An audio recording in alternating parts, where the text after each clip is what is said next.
আসসালামু আলাইকুম। আশা করি সবাই ভালো আছেন। আলহামদুলিল্লাহ। আজকে শেয়ার করব নতুন একটা রেসিপি।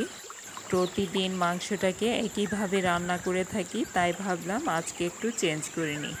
আচারি গোশত, এটি বিফ, চিকেন, মাটন যে কোনোটা দিয়েই করা যাবে।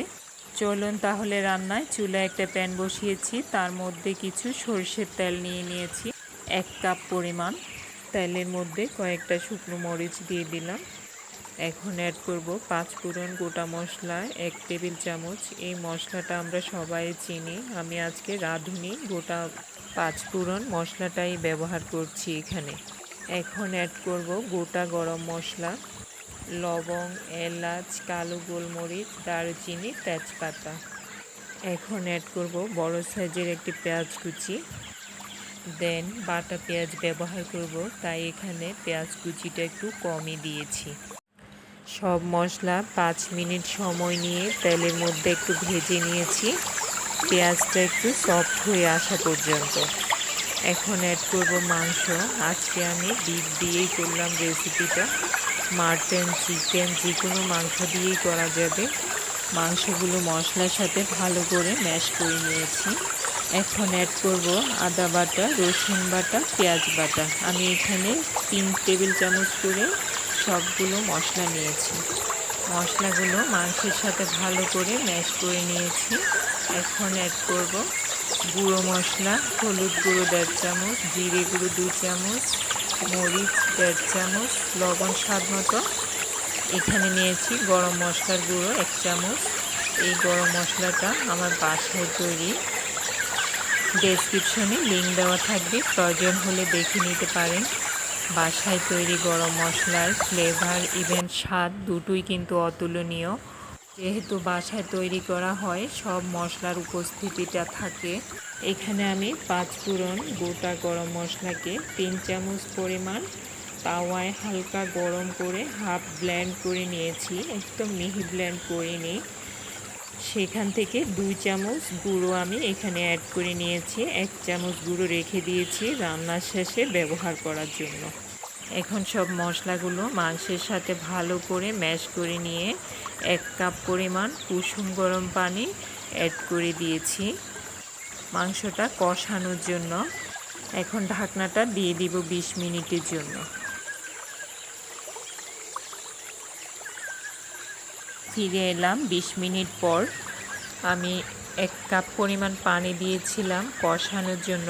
পানিটা অনেকটাই শুকিয়ে আসছে, মনে হচ্ছে পারফেক্টভাবে কষানো হয়েছে। এখন একটি মাংস চেক করে দেখব কতটুকু সফট হয়েছে। অনেকটাই সিদ্ধ হয়ে গেছে। এখন আমি পাশের চুলায় গরম পানি রেখেছি একটা পাতিলে, সেখান থেকে 2 কাপ পরিমাণ পানি অ্যাড করে দিয়েছি।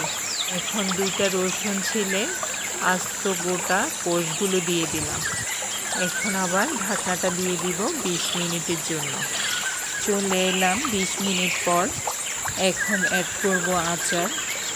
যে কোনো ধরনের আচার ব্যবহার করা যাবে, আম, আমড়া, জলপাই, যে কোনো ধরনের আচার। আমি এখানে 2 পিস বড় সাইজের আমের আচার নিয়েছি।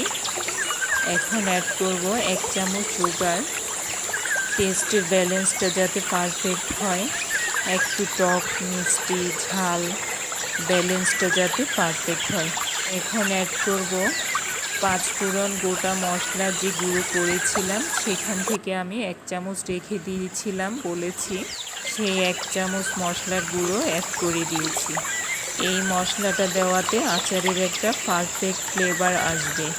এখন দিয়ে দিলাম কয়েকটি আস্ত কাঁচামরিচ।